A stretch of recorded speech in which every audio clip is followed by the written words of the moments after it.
Mam nadzieję, moi drodzy, że wybaczycie mi tą małą kryptoreklamę, która będzie się wyświetlała w tym tygodniu do niedzieli z zaproszeniem na ten live urodzinowy.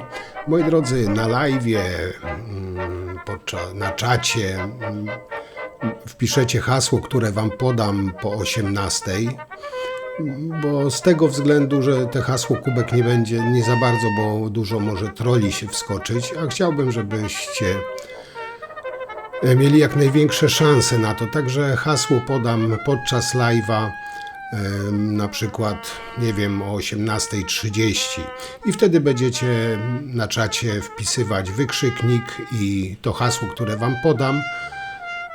Także zapraszam Was jeszcze raz serdecznie na tego urodzinowego live'a. Mam nadzieję, że się będziemy jak zawsze dobrze bawić. Także do zobaczenia, a teraz zapraszam na film.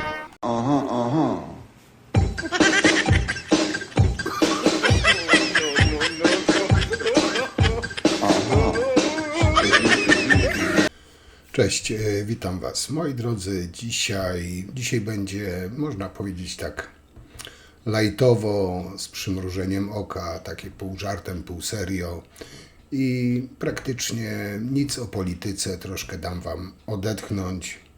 Dzisiaj będzie o moralności, wartościach katolickich, o wzorach do naśladowania, także usiądźcie wygodnie, nastawcie uszy i oczy, bo być może czegoś się nauczycie.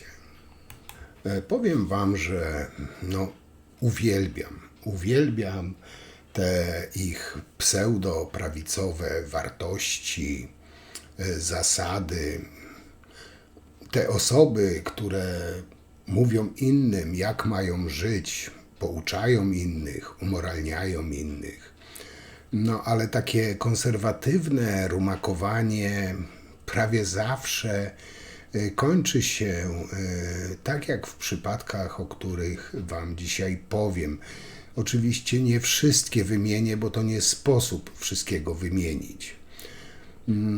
Ale jakby tak się temu przyjrzeć, to co róż z szaf wyskakują kochankowie, niechciane płody, pokryjomu się spędza jakieś tam upojne noce, macho, które tam mają się za macho, okazują się gejami. Zawsze dokładnie jest to samo. Kłamstwo, hipokryzja, obłuda. A dla plebsu, dla szarego człowieka taka pseudo-moralistyczna papka i zamordyzm. Ale moje owieczki, pamiętajcie, że to Kościół wyznacza trendy. Ludzie Kościoła będą Wam mówić, jak macie żyć, czego macie nie robić, co jest złe, co jest dobre. I najważniejsze, powtórzę jeszcze raz, nasz wspaniały Kościółek trzyma nad tym wszystkim pieczę, bo gdyby nie on, wszyscy byśmy upadli moralnie, wszyscy byśmy po prostu byli, nie wiem, rozwiązłymi kobietami, takimi mężczyznami, którzy skaczą na bok. Nie to, co ludzie z prawicy, prawi, wierni, uczciwi.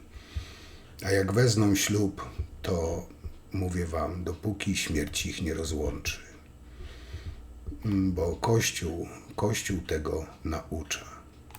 Zwłaszcza księża powinni się wypowiadać o małżeństwie i wychowaniu dzieci, dlatego że księża mają być dostarczycielami mądrości i nauki moralnej, mają być strażnikami życia duchowego i małżonków, i dzieci. Stąd jest to temat kapłański.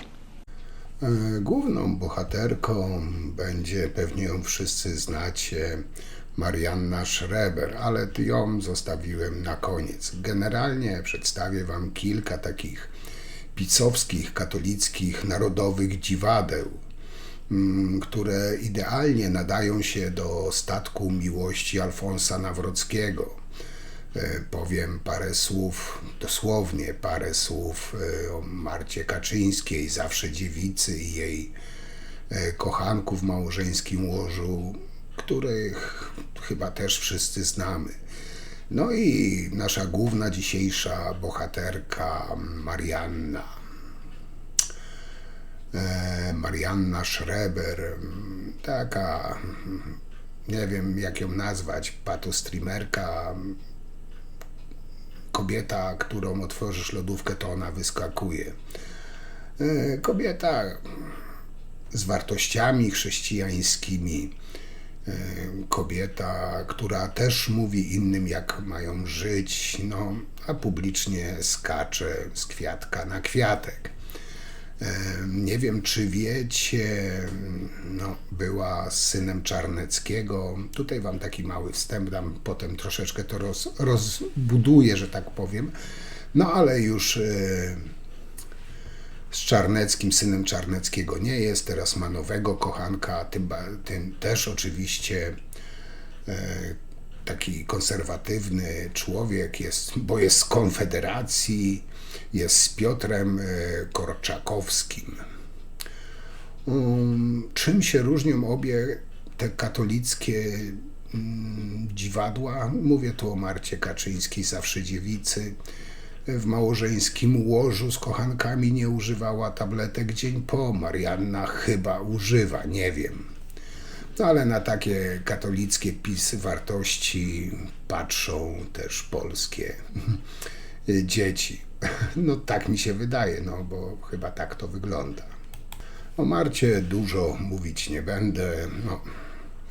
No, pozwólcie, że tak w skrócie opiszę to zdjęcie, które widzicie. Druga córka z drugiego męża, która ma starszą siostrę z pierwszym mężem swojej matki, który jednak nie jest jej ojcem, pcha wózek z młodszym bratem, który prawdopodobnie jest synem trzeciego męża jej matki. Nie wiem, chyba nic tutaj nie pomyliłem. No ale jeśli coś tutaj pomyliłem, kto z kim, kiedy, dlaczego, wybaczcie, ale jestem tylko skromnym lewakiem, który no niestety nie nadąża nad tymi katolickimi wartościami, nad wzorem polskiej, prawdziwej, patriotycznej, no i katolickiej rodziny. Także tutaj proszę o wyrozumienie. To jest kolejna pani, która umoralnia innych. No, kto by się tam czepiał do tego szczegółu, że zdradziła męża, zaszła w ciążę z kochankiem, a teraz udziela porad małżeństwo to codzienna lekcja miłości, pokory i przebaczenia. Tu chyba komentować niczego więcej nie trzeba. No ta sprawa jest stara, ale nigdy nie starzejąca się. No to jest po prostu piękne, Ordo Siurki i opus Ordo Iuris pod nazwą Logos. To jest to są chyba najbardziej fałszywe cudaki w przestrzeni publicznej.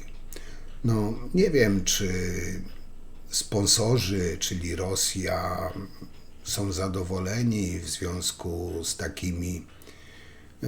takim przepalaniem budżetu propagandowego.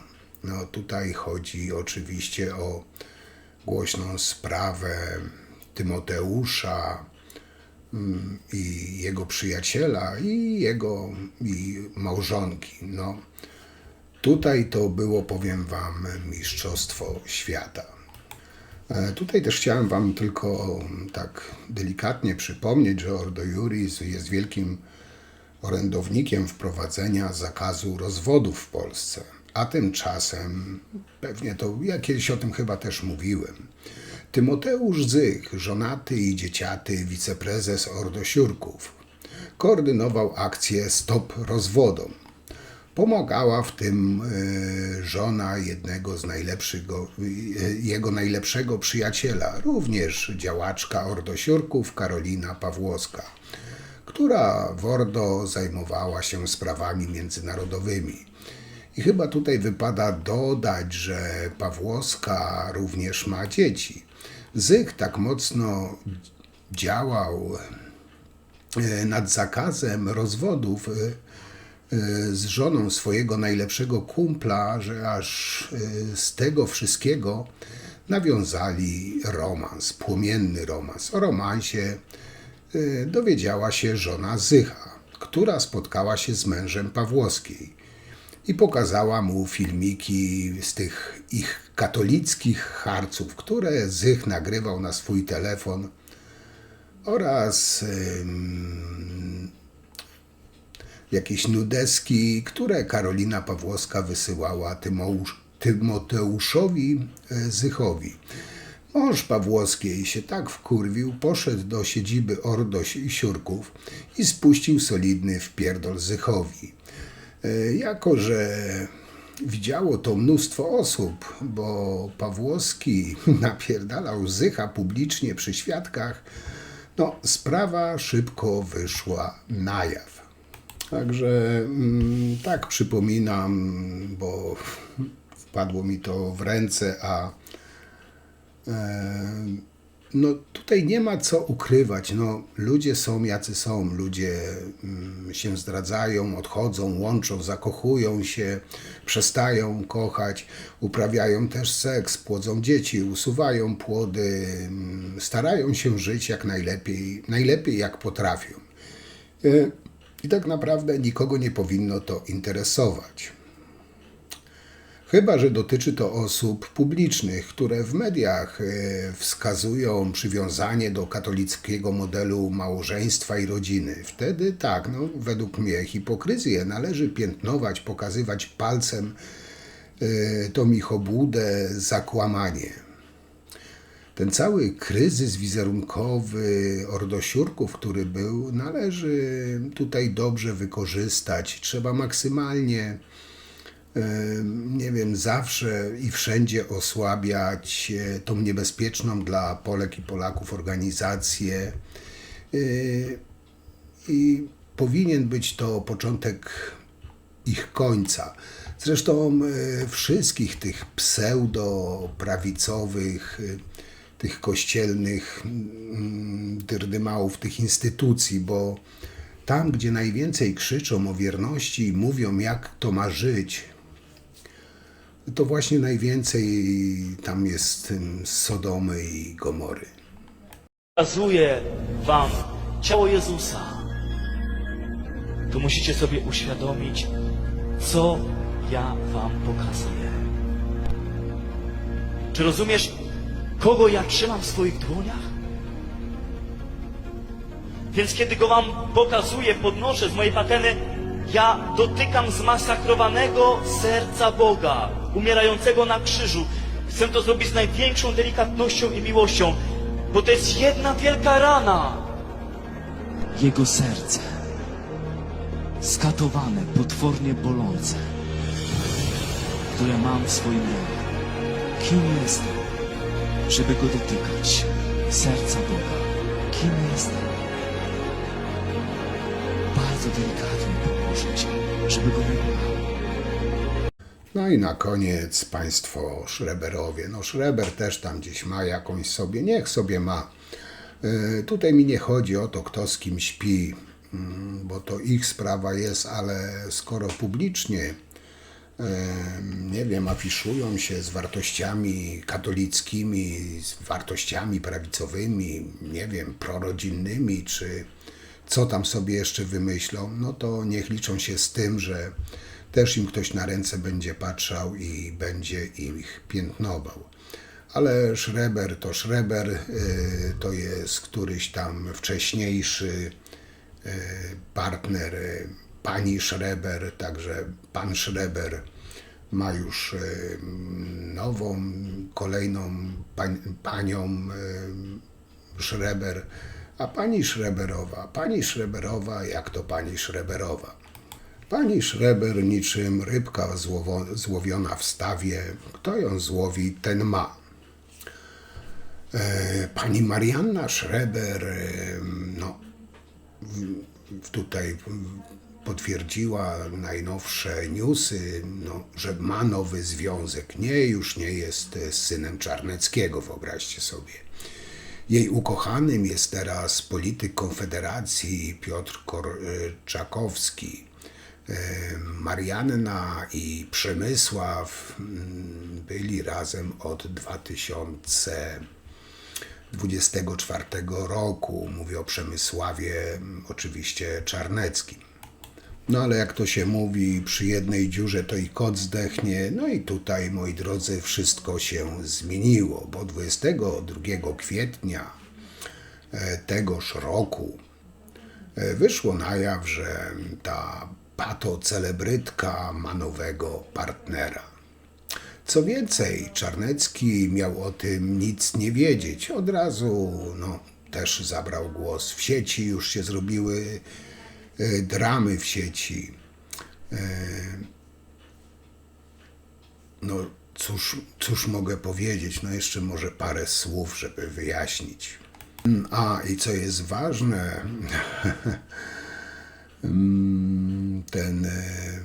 ta była wielka, gorąca miłość, czyli Czarnecki, dowiedział się, że pani Schreber ma nowego partnera od kwietnia tego roku, czyli od 22 kwietnia, czyli świeżutko po świętach. Dowiedział się, wyobraźcie sobie, z jakiegoś programu telewizyjnego. Powiedzcie, czy to nie są prawdziwe katolickie wartości? Rodzina przede wszystkim.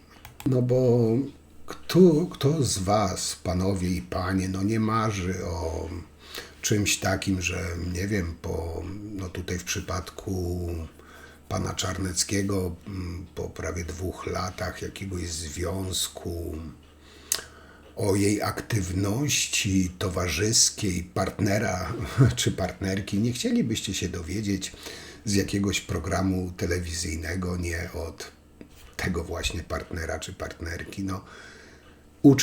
Uczcie się od prawicowców, bo jest czego. I wyobraźcie sobie, bo jeszcze nie powiedziałem wam, co to za program był. Otóż wyszło to wszystko na jaw na konferencji Prime MMA. Piękny program. Nie wiem, mogli zrobić, nie wiem, jakiś dokument, dlaczego ja, trudne sprawy. W trakcie programu zadzwonił widz, który przyznał, że widział Mariannę w towarzystwie pana Piotra w jednym z centrów handlowych.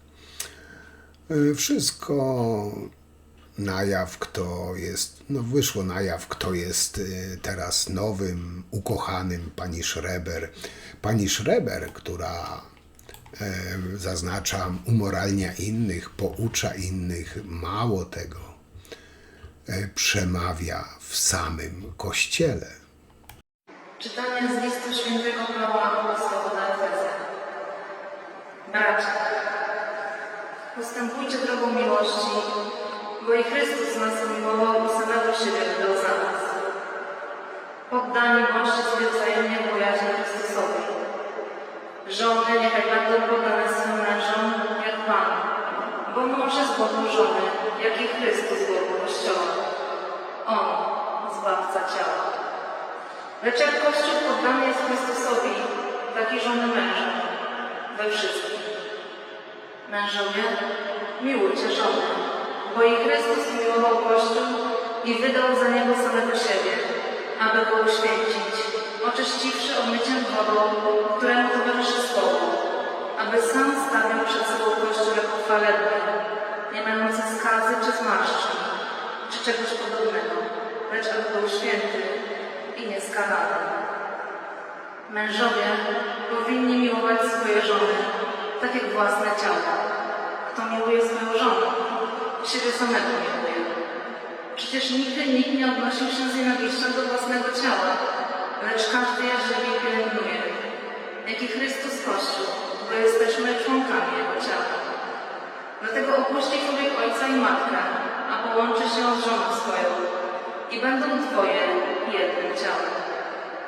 Tajemnica to wielka, a ja mówię, w odniesieniu do Chrystusa i do Kościoła. W końcu więc niechaj także każdy z was tak miłuje swoją żonę, jak siebie samego, a żona niech się odnosi ze czcią do swego męża. Oto Słowo Boże. Także moi drodzy, nową, wielką, nieokiełznaną miłością Marianny jest Piotr Korczakowski, polityk równie konserwatywnej, prorodzinnej, katolickiej partii Konfederacja. Marianna potwierdziła to oficjalnie, powiedziała, i tutaj cytuję, uwaga, potwierdzam, kocham go nad życie.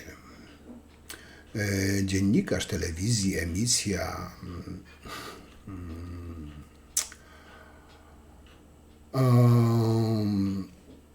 on jest, ten Piotr, może tak to powiem, żeby to ta nowa wielka miłość, jest dziennikarzem telewizji Emisja, reporter, prezenter, publicysta, dusza wolnościowca, umysł konserwatysty, no, serce polskie ma, no powiedzcie, no wymarzony partner, no, która z pań, moje drogie, nie rzucilibyście swojego faceta dla takiego prawdziwego Polaka, patrioty, katolika. No, każda by to zrobiła bez mrugnięcia okiem.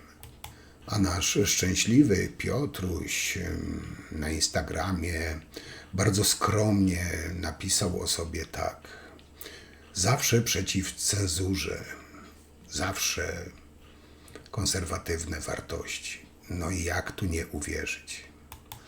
No ale żeby, moi drodzy, nie było niedomówień, nasza Marianna, katoliczka, Polka, patriotka, zabrała głos w sprawie Przemysła Czarneckiego, czyli jej byłej wielkiej, nieokiełznanej miłości. No i w sieci, moi drodzy, pojawiło się oświadczenie. Marianna zaskoczyła szokującym oświadczeniem na słowa Przemysława Czarneckiego. No, tak powiedziałam, się dość mocne to oświadczenie, zresztą u Marianny mocne to chyba za mocne słowo. Bo tutaj rzekomo Marianna doświadczyła przemocy ze strony tego jej byłego partnera, tej wielkiej miłości, przemocy fizycznej. No i Marianna przedstawiła swoją perspektywę. I tutaj, uwaga, cytuję: w dniu 8 grudnia zgłaszałam panu Ryszardowi Czarneckiemu o przemocy, jaką stosował wobec mnie jego syn, Przemysław Czarnecki. Sytuację przedyskutowaliśmy i doszliśmy do zgody, napisała. Także wszystko wyjaśnione, wszystko jasne, no nie ma niedomówień.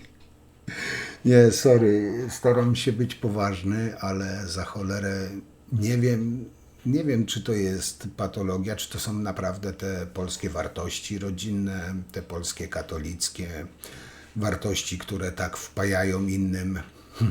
No ale to nie koniec. Jak napisała Marianna, to nie koniec. Jednak przy kolejnej sytuacji przemocowej, która miała miejsce 18 stycznia tego roku, w której to pijany znęcał się nade mną i nad moim dzieckiem, moje dziecko nazwał kurwą, ja uciekłam do mamy ze śpiącym dzieckiem na rękach.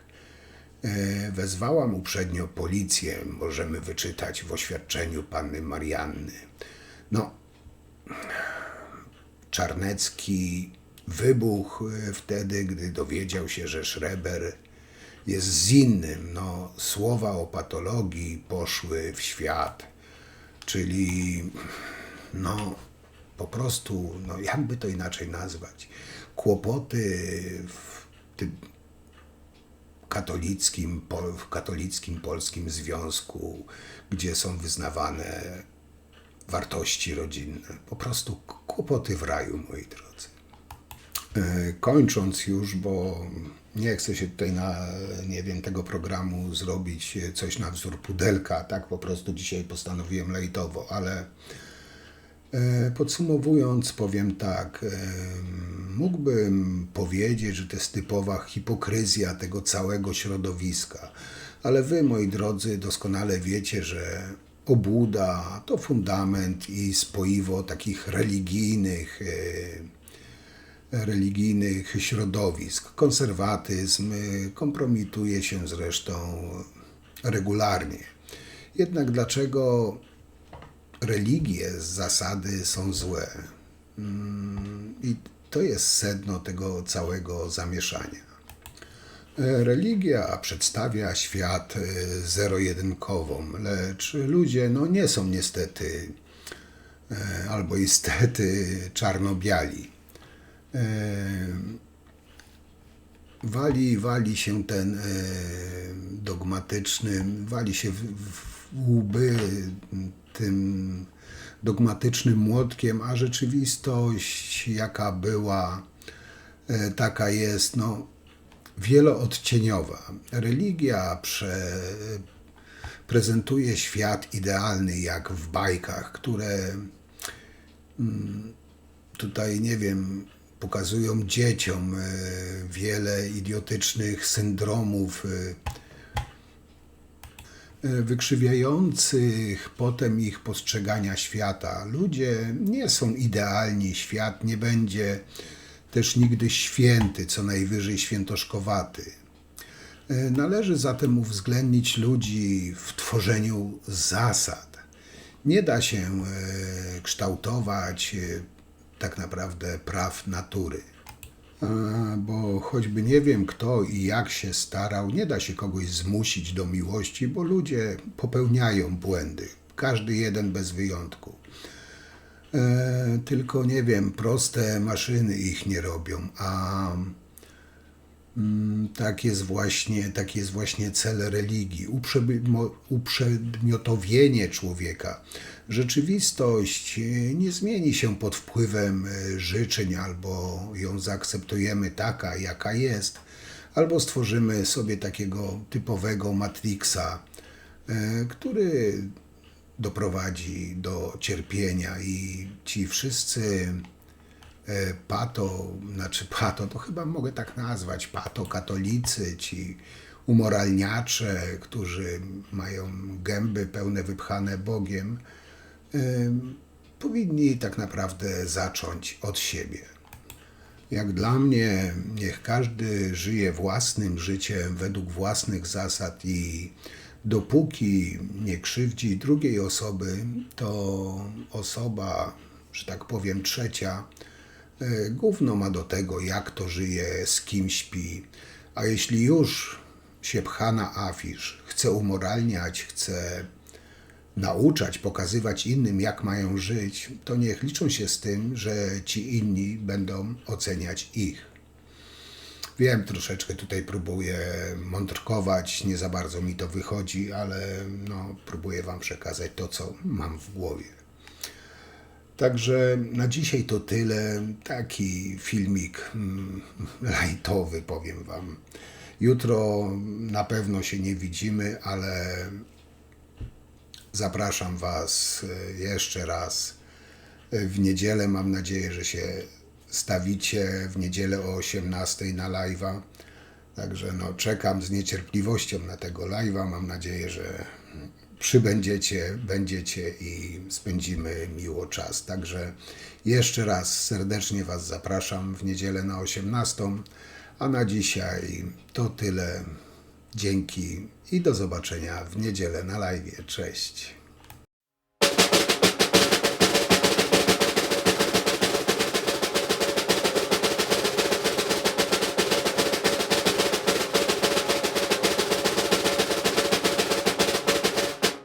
Matuchno najdroższa. Serce ci Dziękuję. pokazało. Tak, serce, Boże. Buzię widzę! Twarz widzę!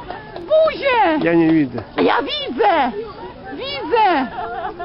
O, widzę! Matko Najświętsza! Kocham Cię, widzę! Serce, no. Matuchno! Widzę buzię! Buzię widzę w tym tęczu! Matuchno, moja najdroższa! Chwała Tobie, Panie! Chwała Tobie, Panie! Pan mój, Matko najdroższa! Widzicie? Widzisz? Widzisz? No, Matka Najświętsza! Nie widzisz? Brawo! Patrz, gdzie ona idzie! Nikt nie idzie. Kto idzie?